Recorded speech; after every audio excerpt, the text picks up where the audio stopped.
Magandang araw po sa inyong lahat mga kababayan at welcome back dito po sa ating munting channel Pinas News Review, kung saan re-reviewin po natin ng mga mahalagang balita dito sa Pilipinas. Mga simpleng komento sa mga issue dito sa Pinas. At eto nga mga kababayan, ito ang matindi. Nako, VP Sara Duterte kumilos na. Pres Marcos nagpanik, pulahan na taranta. Nasa takot. Nako po. Ayan po ang ating alamin mula po rito kay Balitaan ng Bayan TV. Nasa description po ang full video link ng video ito. Subscribe na po kayo. At kung bago ka pa lang at di pa po nakapag-subscribe sa ating munting channel, please don't forget to subscribe at i-click na rin po ang bell notification para updated ka po sa lahat ng ina-uploads nating reaction video. So ito na nga mga kababayan, pero bago po natin simulan ang panoorin at bigyan ng komento ang video ito, eto, bigyan po muna natin ng reaction. Itong reaction din ni House Speaker Romualdez doon po sa hindi pag-attend hindi pag-a-attend kasi hindi pa naman pag-attend ni VP Sara sa darating na sona ng ating Pangulo. Nako po. So ito mga kababayan, ito po, basahin ko po para sa inyo yung kanyang statement, no? Sabi ni Speaker Romualdez, every public official has the prerogative to decide on their attendance at significant event. Nako, talaga However, the SONA is a crucial moment for unity. Ayan, unity daw mga kababayan and collaboration among our nation's leaders, no? It is a time to reflect on our progress. Nako, magre-reflect daw sila ng mga progreso ng ating bansa. Ano bang progress mga kababayan? Mag-mention nga kayo para naman mapatunayan natin na totoo po itong sinasabi ni Speaker Romualdez, no? Mag-mention nga po kayo sa comment section ng isang progress na nangyayari sa ating bansa. Okay? And outline our vision for the future. So yan, mambubudol na naman daw sila. Sasabihin na naman daw nila yung mga plano sa sa future, mambubudol nga diba? Bubudulin na naman tayo I-outline plano nga, paplanuhin na naman nila yung future ng nating lahat. Nako, isa na namang pambubudol yata ito Our constituents deserve to see their leaders united and focused on a collective good. Nako. Sa palagay nyo mga kababayan, magpo-focus daw tayong lahat mga kababayan, deserve natin na makita na nag-unite. Talaga naman sige nga, paano mag-unite yan? Yung iba nga hindi attend like for VP Sara, di ba? Itong sabi niya matindi.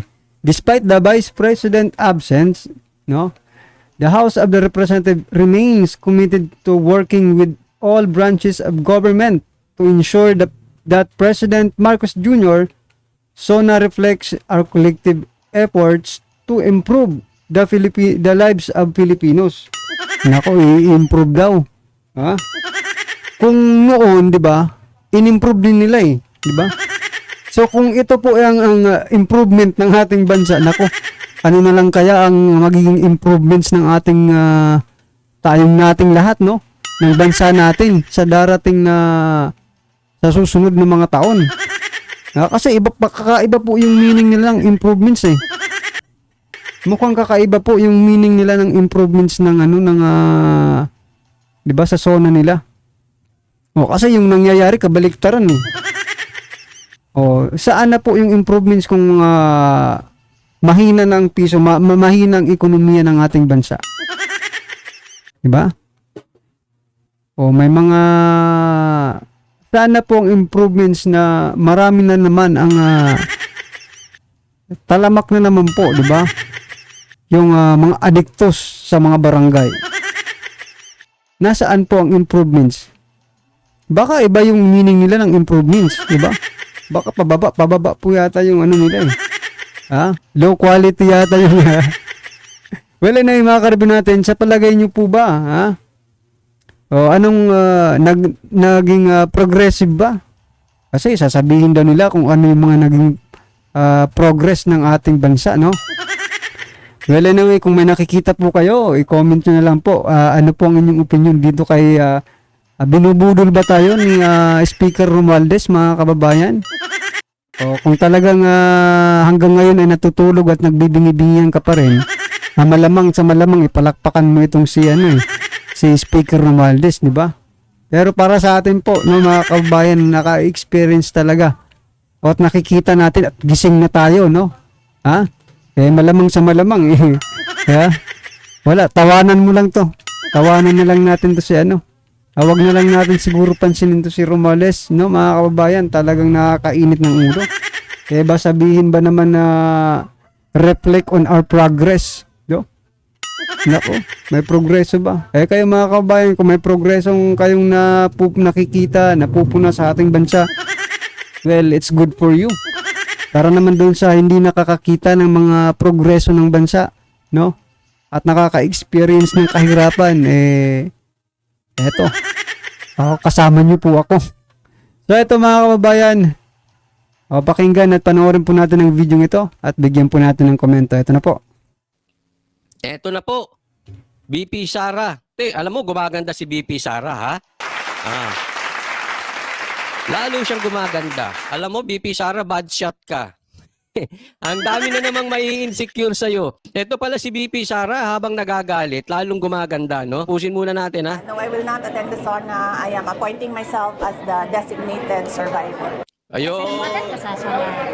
Attend ka sa SONA. Ang ganda talaga ni BP Sara. Ito, this is a big statement from BP Sara. A-attend ka ba ng SONA? Hindi. And I'm appointing myself as a designated survivor. Oh, matindi yan. Sige, pag-usapan natin yan at gusto kong bigyan ng komentaryo. Una sa lahat, alam ko, babanata na naman ito. Nung mga bangag vloggers, mga ensimada vloggers, dahil wala sila mai-content kay Marcos. So, syempre, tatawid sila kay Duterte. Eto ngayon ang content. Eto ngayon, dito sila magkaka-views. Iko-content nila to. At malamang-labang, ang sasabihin nila dito, ano ngayon? Di wag kang umattend ng SONA. Di ba? Sino ka ba? Hindi ka naman kailangan doon. Posibleng ganyan na naman ang komentaryo. Uunahan ko na, ha? Kasi alam mo, itong mga to, ida-downplay nila ito. Kasi kadalasan ang mga bangag vloggers, mga ensimada vloggers, they are clueless. Yung iba, clueless, sadyang tanga. Yung iba naman, nagtatanga-tangahan, ida-downplay nila. Okay, puntahan muna natin yung mga clueless. Hindi nila alam na this is not just about not attending SONA. This is a very big statement coming from the Vice President. At eto na yung matagal na inaantay ng mga DDS. Kaya hindi yung, ano ngayon? Kung hindi ka umatin, hindi wag kang umatin. Matutuloy naman ang SONA kahit wala ka. Wala ka namang pakinabang doon. Tahimik ka lang naman. Hindi naman ikaw magsasalita. Presidente naman ang magsosona. Di ba? Hindi po yun. Talagang sadyang bobo lang yung iba at yung iba nagbobobobobohan ng mga bangag vloggers, ililigaw nilang issue. Hindi po yun ang issue. Eto na po. Humanda na po tayo. Mga kababayan ko, mga manunood dito, mga dati ng DDS, mga bagong DDS, mag-ready na po kayo. Eto na yung matagal nating inaantay na gumalaw si BP Sara. Eto yung dahilan bakit tahimik din kami minsan kasi pag hindi gumalaw si BP Sara, walang mangyayari. At ayaw namin na mayroong uupo dyan na hindi naman Duterte.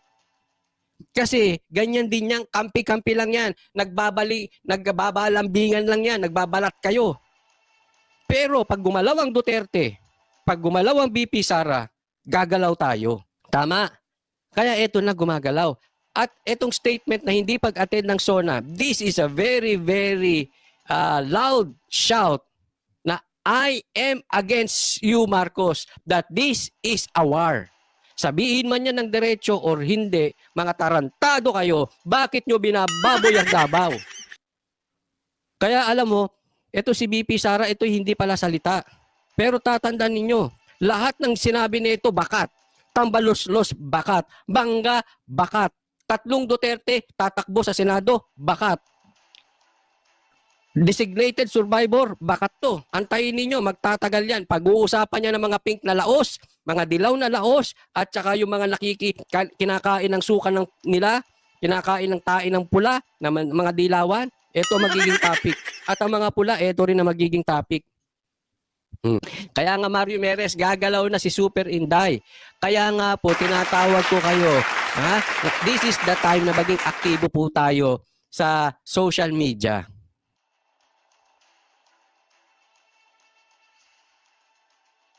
So yan mga kababayan, ano po ang inyong reaksyon dito sa hindi pag-attend ni VP Sara, no? Sa darating na SONA ng ating Pangulo. So yan mga kababayan, i-comment lang po sa baba kung ano man po ang inyong opinion para malaman po ng ating mga kababayan ang inyong reaksyon patungkol po dito, right? Maraming salamat po.